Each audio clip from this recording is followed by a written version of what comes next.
मला आज ट्विट झाल्याची बातमी कळली।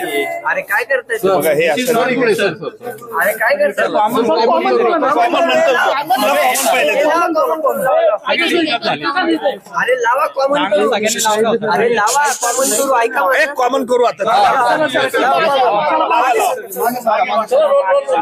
हे कॉमन तिथे लावा स्टँड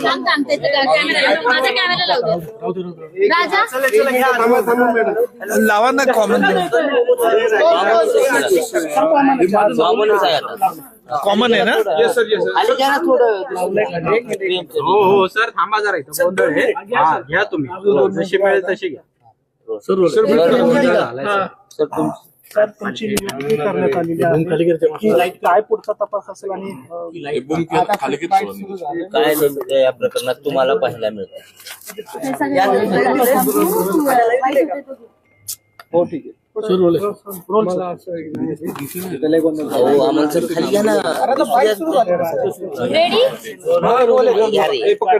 खाली घ्या माझ्या नियुक्तीकरता मत्स्याजोगचे ग्रामस्थ यांनी गेल्या काही दिवसापासून सतत मागणी करत होते। त्याचप्रमाणे त्यांनी काल देखील अन्न त्यागाचा उपोषण सुरू केलेलं आहे। हे ऐकून मी खूप व्यथित झालो होतो आणि म्हणून मी काल माननीय मुख्यमंत्र्यांना या संदर्भात कळवलं की सदरचा खटला चालवण्यासाठी मी तयार आहे आणि त्याप्रमाणे त्यांनी तसे आदेश पारित केल्याचे आज मला कळलेले आहे।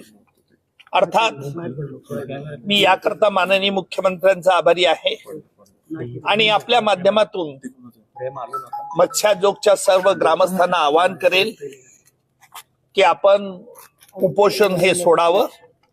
याला कारण असं आहे की या देशात कायदा आणि न्याय हे सर्वोच्च आहेत आणि त्यामुळे आपण असं कुठलंही कृत्य करू नये जेणेकरून आपल्या तब्येतीला याला हे त्रास होईल आणि म्हणून मी आपल्या माध्यमातून त्यांना विनंती करेल की आपण उपोषण थांबवावं।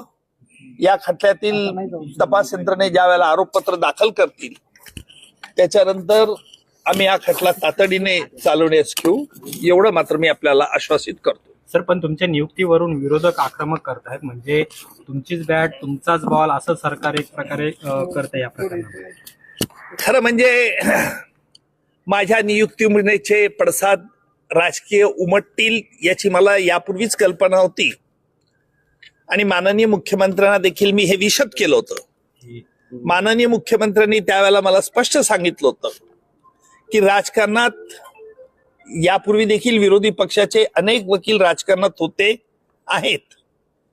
मी राजकारणात कधी ऍक्टिव्ह यापूर्वी नव्हतो आणि मी अभिमानाने सांगेल राजकारणात जरी असलो तरी माझ्या कर्तव्यात आणि ड्युटीमध्ये कुठेही कोणी आडवं येऊ शकत नाही।